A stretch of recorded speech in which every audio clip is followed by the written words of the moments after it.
Fala pessoal, tudo beleza? Então hoje nós iremos começar um módulo sobre diodos retificadores. Bom, a nossa aula será dada da seguinte forma. Numa primeira parte faremos uma breve revisão sobre semicondutores e dopagem, né? E depois teremos, os principais modelos elétricos do diodo.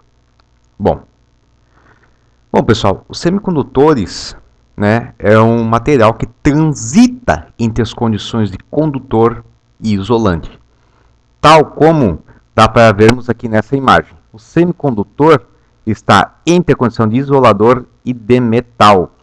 Isso é o semicondutor intrínseco, que é o cristal puro, sem qualquer passagem por processos químicos. Depois nós veremos sobre o condutor extrínseco, que é o cristal tratado quimicamente, que acaba melhorando suas condições de condução elétrica.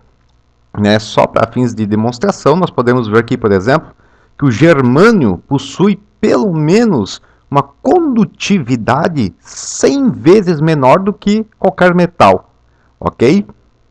Bom, veja só, pessoal. O semicondutor intrínseco possui uma característica interessante, que é justamente aquela que demonstra que ele oscila entre uma condição de isolador e de condutor. Por exemplo, a 0 grau Kelvin, nós temos que um chip aqui de silício, uma placa de silício puro, sem qualquer tratamento químico, intrínseco, não possui elétrons livres, o que significa que ele funciona como um isolador, não conduz eletricidade. Ao passo que, se a temperatura for maior que 0 Kelvin, nós já conseguimos ter alguma mobilidade elétrica no material, tal como podemos ver aqui, Aqui geramos uma lacuna, que é uma carga positiva, e aqui um elétron, que é uma carga negativa. Logo, há uma passagem, mesmo que mínima, de corrente elétrica. Até então estamos falando sobre o semicondutor puro, que é o semicondutor intrínseco, e agora passaremos a falar sobre o semicondutor extrínseco, o que significa que o material passou por uma dopagem, passou por um processo químico.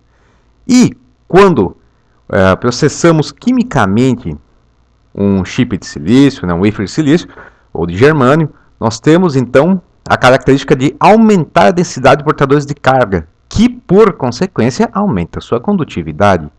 Nós temos dois tipos de dopagem.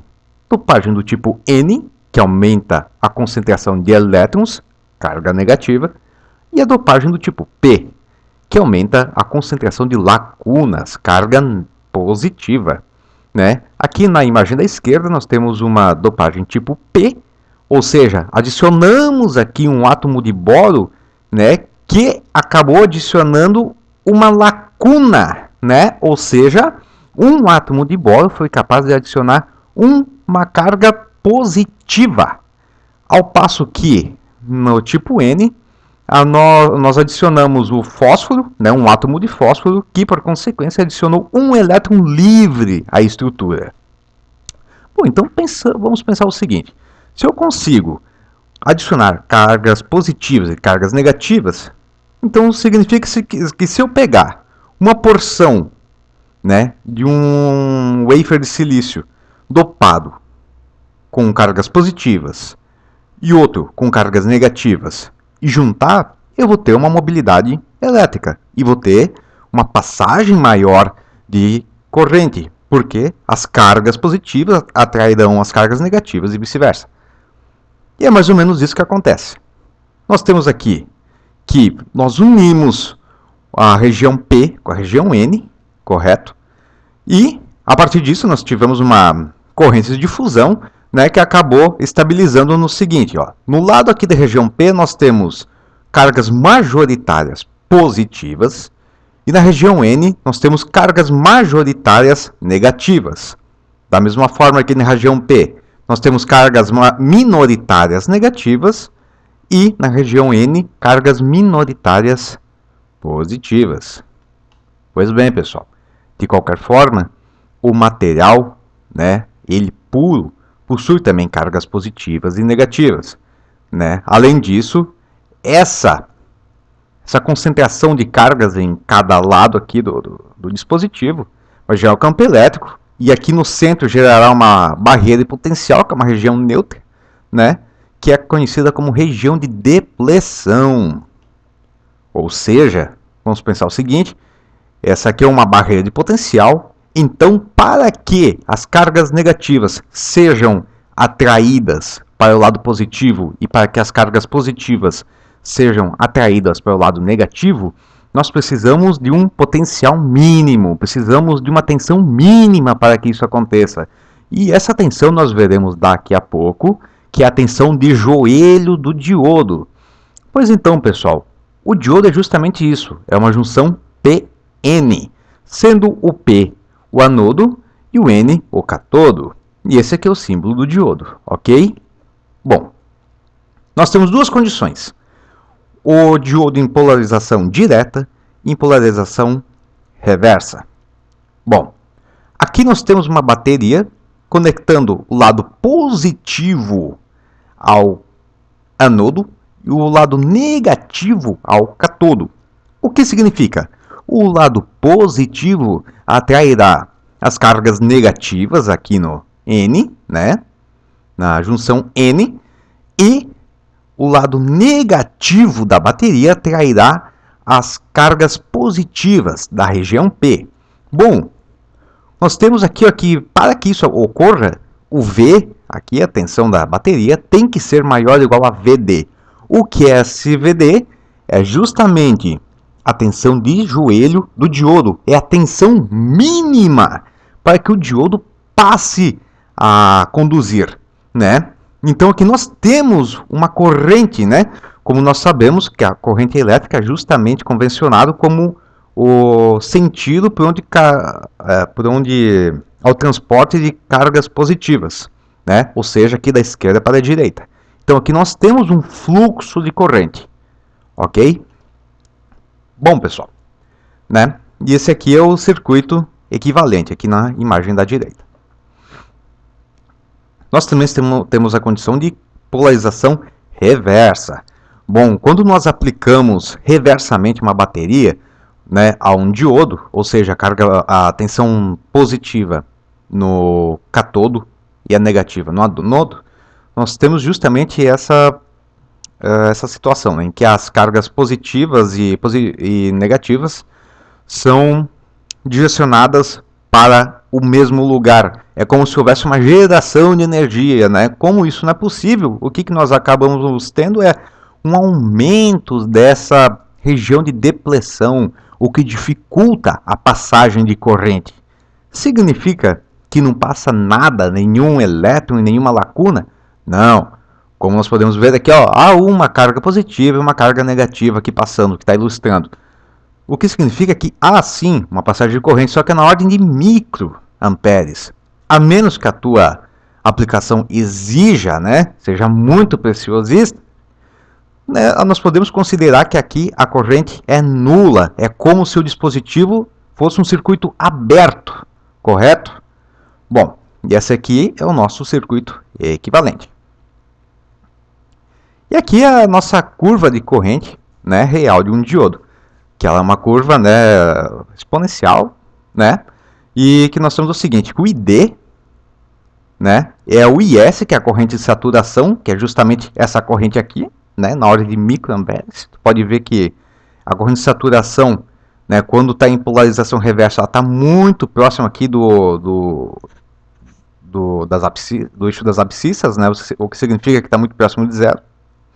Então nós temos que o ID é igual a corrente de saturação, vezes E elevado na VD. VD é a tensão de joelho, que é a tensão mínima para que o diodo passe a conduzir, né, sobre N, que é um fator de idealidade, um fator de fábrica, e vezes VT, né, que é a tensão térmica, que é o KT sobre Q. Né, o K, constante de Boltzmann, T, temperatura, L em Kelvin, né, e o Q, carga do elétron, ok?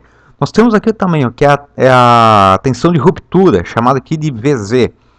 Caso, numa situação de polarização reversa, a gente aplica uma tensão maior do que VZ, acabará resultando numa ruptura do diodo, né? O campo elétrico gerado aqui nessa região de depleção será tão intenso que irá até ionizar o ar, né? E a partir daí nós temos uma corrente de avalanche, o que ocasionará na queima do diodo, ok? Isso é importante, né? Principalmente quando estamos trabalhando com diodos ligados diretamente à rede elétrica. Bom, simplificando, nós temos o seguinte, nós temos um anodo e temos o catodo. Nós vimos que quando estamos em condução direta, né, em polarização direta, ou seja, aplicando o sinal positivo no anodo e negativo no catodo, nós podemos pensar de uma forma bem simplista, né, que o diodo funciona como um curto-circuito, ou seja, deixa passar toda a corrente, ok? Entretanto, se aplicarmos uma tensão reversa no diodo, ou seja, o anodo negativo, o catodo positivo, nós teremos que o diodo funcionará como circuito aberto, né? Então, dessa forma, nós podemos ter o seguinte, ó, que o diodo funciona como uma chave, ok? Quando polarizado diretamente, ele funciona como um curto, deixando passar toda a corrente. Quando polarizado inversamente, funciona como um circuito aberto, né? Então funciona como uma chave, ok? E esse é justamente o modelo ideal do diodo. Em polarização direta, né, nós temos que ele funciona como um curto-circuito, né? Podemos ver aqui um curto-circuito. Ao passo que, em polarização reversa, é um circuito aberto. Bom, olhando aqui o gráfico, é exatamente isso que nós vemos, né? Qual que é a tensão de um fio, né? Um curto-circuito? 0 volt. Ou seja, em 0 volt nós temos toda a passagem aqui de corrente, ok? Bom, porém, nós vimos que é necessário uma tensão mínima para que o diodo passe a atuar, né? Então nós temos o seguinte, nós temos o segundo modelo, que é o modelo fonte de tensão, em que em polarização direta, o diodo não é mais um curto-circuito. O diodo, na verdade, é uma fonte de valor VD, ok? Lembrando que VD é a tensão de joelho, que varia ali entre 0,6 e 0,8 volts, tá? Insere a um diodo ideal. Como o diodo aqui é ideal, eu posso dizer que aqui em polarização direta, ele funciona como um curto-circuito. Eu posso pegar aqui e substituir simplesmente por um fio, ok? E em polarização reversa continua sendo a mesma coisa. Polarizou reversamente, ele funciona como um circuito aberto, tal como vimos nos outros exemplos. E existe o terceiro modelo de fonte de tensão. Terceiro modelo, né, do diodo. Ok, modelo elétrico do diodo. Que é o que nós podemos chamar aqui de modelo completo, né?